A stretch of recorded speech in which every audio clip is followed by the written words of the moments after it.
let's go ahead and switch topics to our decision maker in all of this. Would be Neil Olshey. He just recently got a contract extension.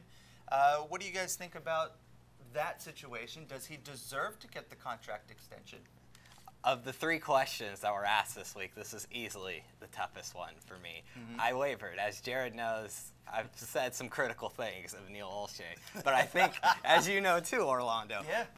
I think in the end, when you look at everything he's done and the position the Blazers are in right now, I would say yes, he deserves that extension. I mean, the offseason last summer was dreadful. We all know that with the Evan Turner, Myers Leonard signings, Allen Crabbe signings. We all know that's probably the worst work he's done so far as a general manager in Portland. But you've got to give him credit for, A, drafting Damian Lillard and C.J. McCollum, and B, keeping them in Portland, because that's not the easiest thing to do, especially for all-star type players like them. And then you also got to give him credit for that Nurkic trade last year. I mean, he got a first-round pick in Yusuf Nurkic out of Mason Plumlee.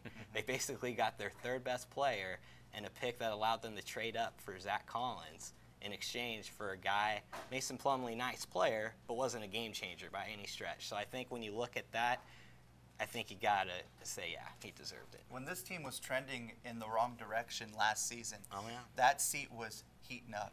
I think a lot of people were talking about that, where, you know, this blame had to go on Neil Olshey. What are you going to do? We can't make any moves. No one wants to come here. How do we get better? We're screwed being in the Western Conference at this time. And so I understood that sentiment at that time. But when you look at the big picture, like Nate was talking about, it's like, oh, okay, there's people that aren't excited about having Myers Leonard on this team. But who else did he draft that year? Damian Lillard. Wouldn't you take a franchise player if you know, if you get one out of those 2 right like that? That's a home run in my book.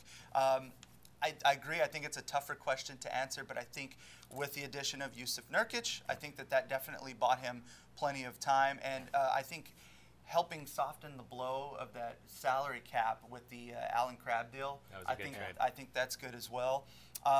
If there's one thing that I'm waiting to see is how the NBA draft unfolded this year, you know, with Caleb Swanigan and Zach Collins, obviously. What if, you know, that trade up to get a top 10 pick doesn't work out and you end up with a bust?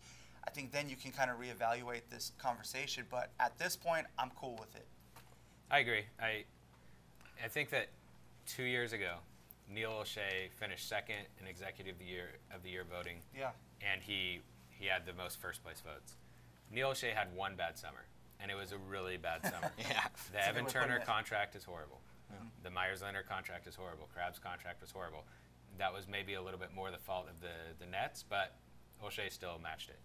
But I think that everything else he's done, you have to give him the benefit of the doubt and let him try to build a contender around Damian and CJ and now Nurkic and just see what he can do. I think that he absolutely deserves an extension. What's the alternative? That he's not the GM anymore, that you fire him? I certainly don't think his track record warrants that.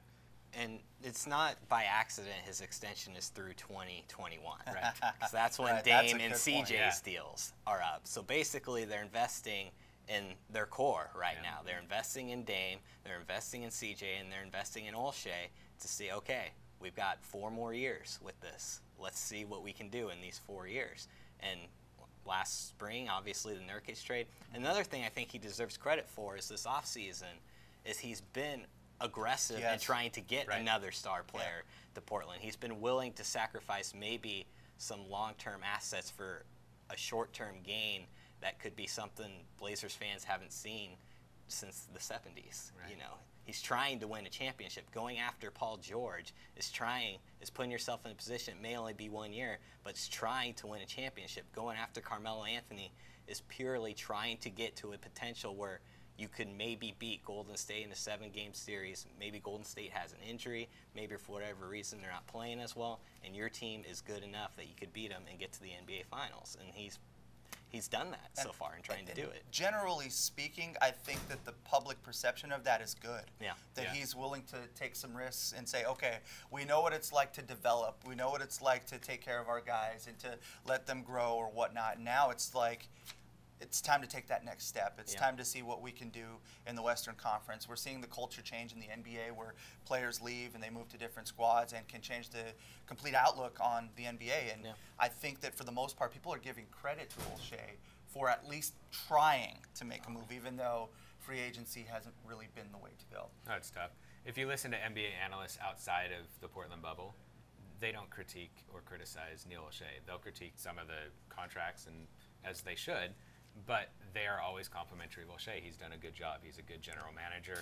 And you look at those contracts he signed Damian and CJ to, those are really good contracts. Other stars sign, 2 or 3 year deals. They have an opt-out in the 3rd year.